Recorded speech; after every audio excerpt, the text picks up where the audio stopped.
तर हा बघा हा फणस, ह्याला फणसाची कुलरी किंवा पूस फणस सुद्धा बोलतात. तर आपल्याला ह्या फणसाची भाजी करायची, तर तो कसा साफ करायचा ते मी तुम्हाला दाखवते. तर हा आधी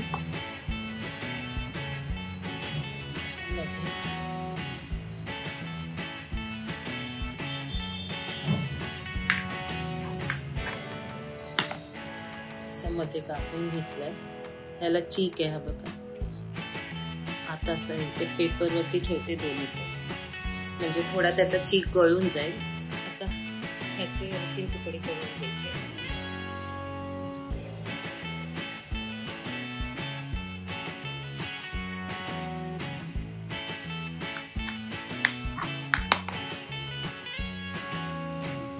आणि ह्याच्या मधला जो हा भाग असतो ना, ह्याला पावा बोलतात, तो काढायचा आपल्याला. आणि हे साईडचे हे जे काटे साल आहे फणसाची ती काढून घ्यायची. ती बघा कशी काढते.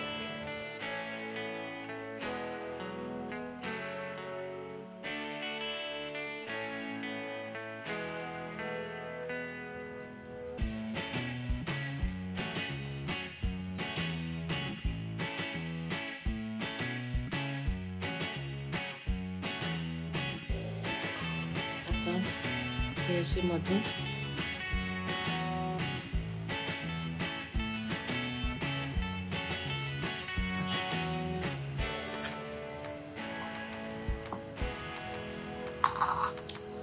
हा तुकडा काढून घेतला. हे अजून आहे ते पण काढायचं.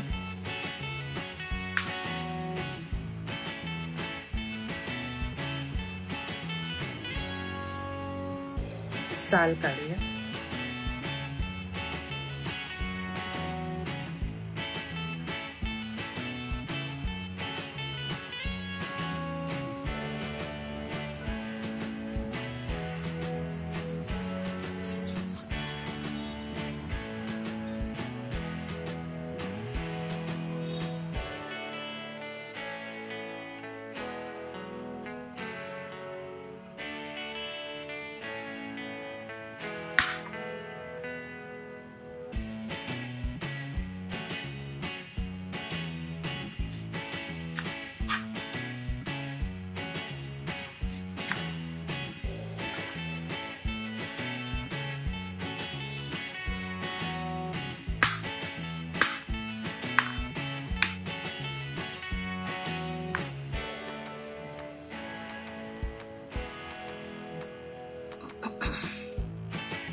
तर ही अशी आपल्याला काढून घ्यायची. ही मागची साल काढून घ्यायची आणि हा मधला जो भाग असतो ना, पावा बोलतात, तो काढून घ्यायचा. अजून एकदा दाखवते. आणि असे तुकडे करून पाण्यात टाकायचे आपल्याला.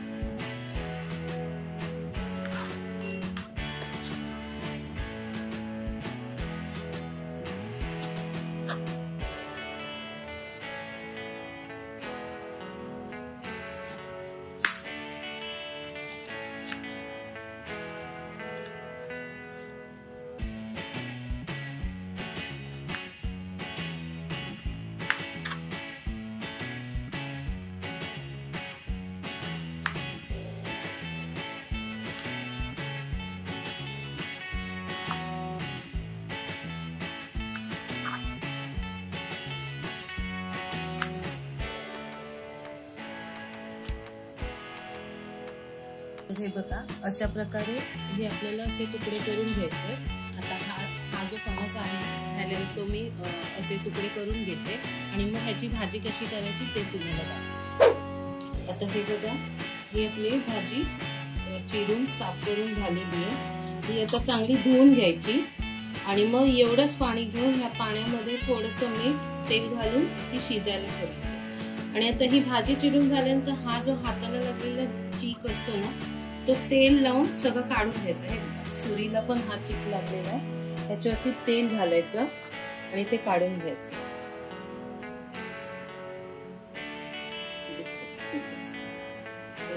सगळं तेल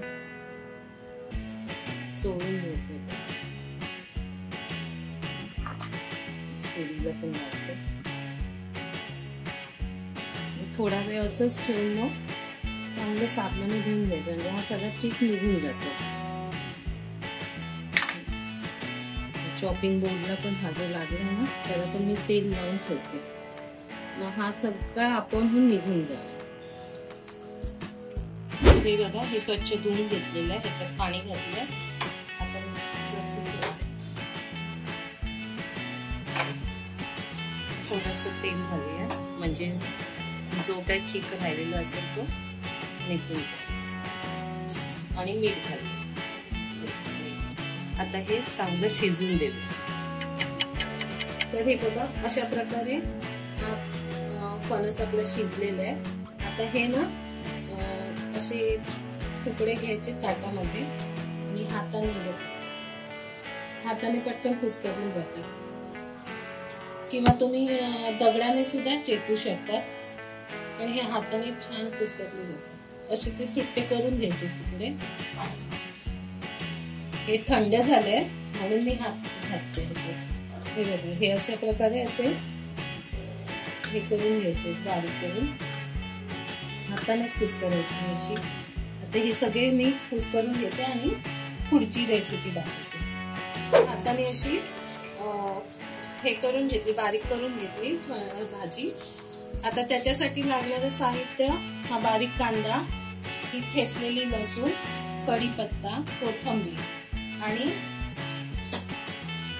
हे आपल्याला फोडणीसाठी मोहरी लागेल.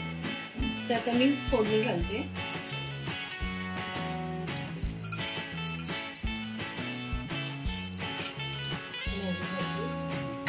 ती थोडी तडतडली ना, ही आता मोहरी तडतडली. आता त्यामध्ये हा ठेचलेला लसूण घालते.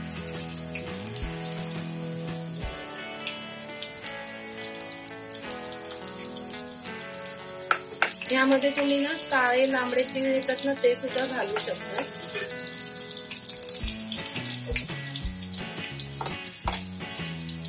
ही थोडी ब्राऊन होत आली लसूण की मग कढीपत्ता घालायचा.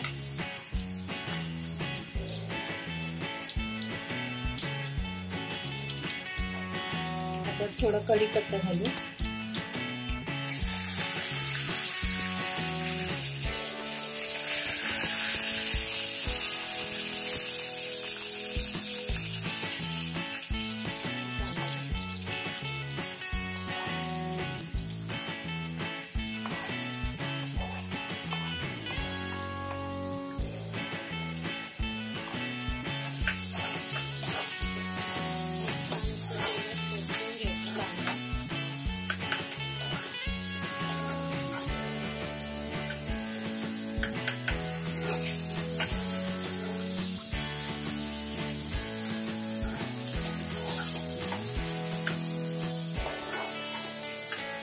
फणसाची भाजी ना भाकरी बरोबर, चपाती बरोबर खूप छान लागते. आणि नुसती डाळ भाताबरोबर जरी खाल्लीत ना तरी खूप सुंदर लागते भाजी.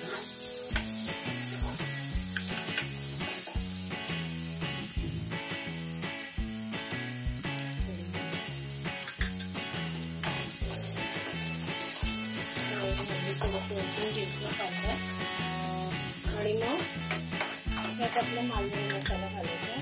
आपल्याला किती तिखट पाहिजे तेवढा मसाला घालायचा. हे चमचे लहान आहेत आणि 4 चमचे घालतो.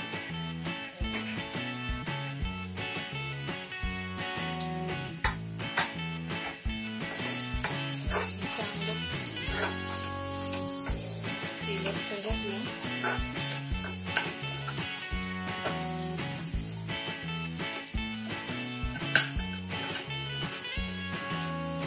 ह्याच्यात आपण हे भाजी शिजताना मीठ घातलेलं आहे त्याच्यामुळे थोडंच मीठ घालायचं.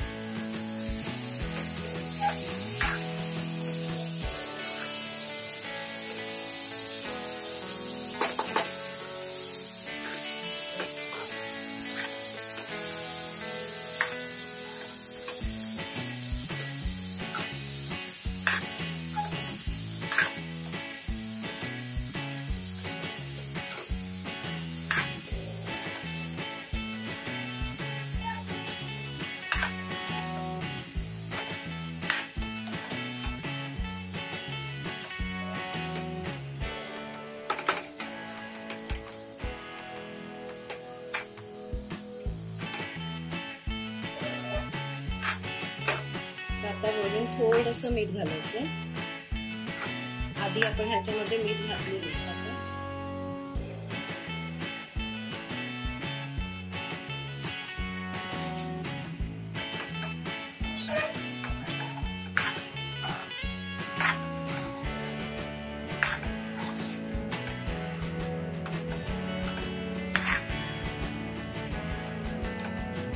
आता वरून कोथिंबीर.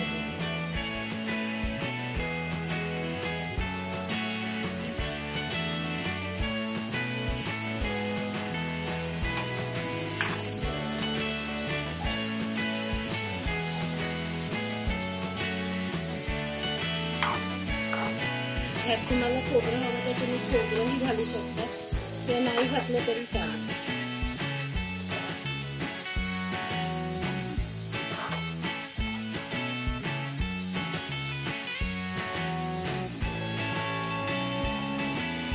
अशा प्रकारे ही आपली फणसाची पूस भाजी तयार.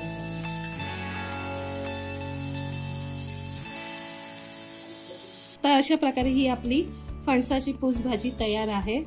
तर मी आता माझ्या मिस्टरांना सांगते ह्याची टेस्ट कशी आहे ते. अनिल खाऊ नको कशी झाली.